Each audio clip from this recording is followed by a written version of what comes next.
Hey, what's up you guys? It's Day and welcome to a brand new video. And in this video, we're going to be doing a story time on how I auditioned to get into a boy band, K-pop group, same diff.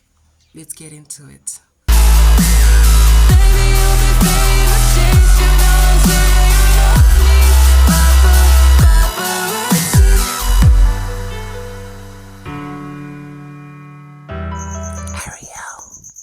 Okay, please keep in mind this happened like when I was 13 years old, like a fresh graduate from high school. Yeah, I graduated high school when I was 13 years old and I was very excited. Before then I was like practicing, I was dance training, I was training my voice for singing, but not to become an idol or trainee. That wasn't the main reason. I did it because it was like a hobby. And I should have just never trust an African parent when they like promise you a career in something that isn't education wise, because they lie. My mom lied. My mom lied hard. Okay, I told my mom when I was 12 years old, like a year before I like graduated high school. I told my mom because I was getting offers from modeling agencies, and I told my mom I want to do this. I wanted to enter into the entertainment industry, and my mom was like, "Okay, girl." Well, okay, girl, but she was like, she seemed supportive. That was my big mistake. Okay, she just seemed supportive, and she told me, okay, I just need to focus on my last year of high school. Then probably after next year, we're gonna talk about it. I believed my mom. That was my mistake. So like when I was like I wrote, like I was done like on my final exam for my high school, I wrote it. I was so excited. I made my mom like, okay, let's go talk to the agencies, because a lot of modeling agencies were like, okay, we love you, we want something different, you give us something different. And they already like scanned, like they already skimmed a lot of things, like a lot of my schedule for the whole year if I signed their contract. And I think a month, I think the next month to when I was like going to sign the contract, I was supposed to walk on the runway for GT Co. If you don't know what GT Co is, it's like I don't know, like an organization or something for a lot of entertainment industry, movie directors, food kiosk, a lot of entertainment people like just come together to celebrate. If you don't know what GT Co is, just look it up, GT Co. I was going to walk GT Co like the next month, but my mom was not having it. She was like, you're not leaving this house. You're 13 years old. You're not gonna be walking runway, okay? You're not gonna get a career out of something that isn't education. African parents. So I don't know. I was so upset, but I was like, she's my mom. I forgive you. So I forgave her. But then I just didn't tell her about my audition for my K-pop group. How it even came about was I like I said, I took dance practice. Okay, I took dance practice. I took singing lessons, private singing lessons. I trained myself, so I felt like I was good enough. Okay, but then I heard of like a global audition. I was like, oh my god! I was 13 years old. Keep in mind, I was so excited. I was like, okay, global audition said they wanted diversity, and I'm part colored. How much diversity can I be? Like, how much diverse can I be? So I auditioned. I sent my audition in. I sent some like dancing and singing, and I introduced myself. I was like so excited. Yo, during the weeks till when I was going to get a reply, I was praying. Okay, I was praying. I was touching up my Korea because I already know how to speak Korean.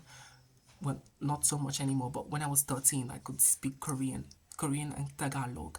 How I learned it's a very funny story, but not for this video. Probably I'm gonna do it in the next video or so. Or if you guys want to hear the story, please comment below. Yeah, so I auditioned. They said they wanted diversity, and I told them I was colored. I was part colored, but I was also Nigerian.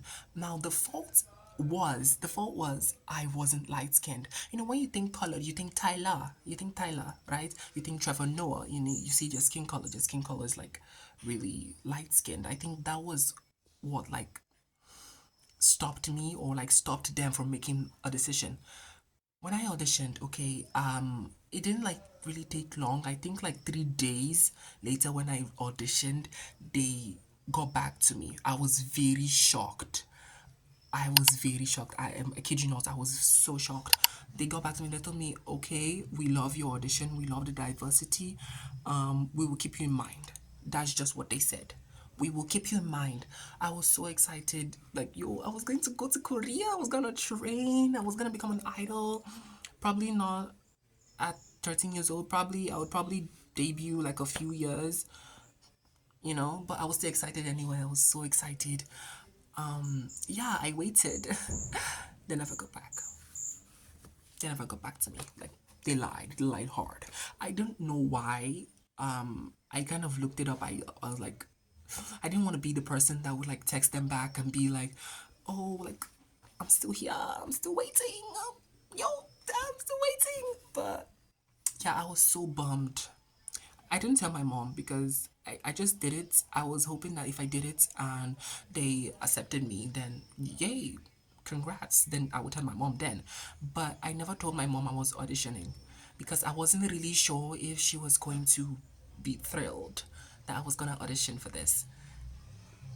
Yeah, I didn't tell her and I didn't get in. So yeah, but imagine if I actually got in, I'd probably debut this year or probably last year, probably with Cortis. I'd probably like debut during the same time that Cortis did. Or probably Santos Bravos. I love them so much. They're my favorite boy group. So yeah, I didn't get in. I'm pissed. I'm low-key pissed. But I'm also very thankful to God because if I didn't audition, I wouldn't, like, if I actually got in, I mean, I wouldn't be in my second year of college or university. So I'm actually grateful for some things that did happen because I am where I am today because I didn't get in. Although I am not thrilled, but I am still grateful. I'm excited. I'm in college, second year of college, getting into my third year. So excited. Yeah, I'm low-key pissed. And I was gonna like audition, and back then when I didn't get in, I was so heartbroken. I deleted all my social media accounts, like everything. This is my second YouTube ever. My first YouTube, I had like 5,000 subscribers. It wasn't great, but I was appreciative. Like, I mean, for a 13-year-old, or for a 12-year-old rather, because I opened it when I was like really young, like 11, 12, I don't know. And I got like 5,000 subscribers. It was great. I would say it's really great. Yeah, so that's the story. I never actually got in. I would have loved to got in. Like, I would have loved to get in. Probably have a debut with Cortis. Like, I don't know. Do I look like I could debut? I mean, I know I look pretty. I look pretty diverse. But I think my only, I wouldn't say flaw because I love myself. I love that I'm African. I love my skin. But if I was lighter like Tyler, I'm like almost certain that I would have gotten in. I'm just saying. Like, if I was a little light skinned, lighter than this anyway. I was lighter than this, but it got darker. So yeah. Anyway, thank you so much for tuning in. If you love the story, make sure to drop a big thumbs up and make sure you're liking, subscribing, and commenting to join my universe. I don't know what to call this universe yet, but we're thinking. Currently, I love all 21 subscribers of you. I love you all so much. Thank you all for subscribing. I know I just started and I promise to be so consistent. I'm going to bring you so much content. You're going to be sick of me. Anyway, thank you so much for tuning in. I'll see you on the next video. Bye.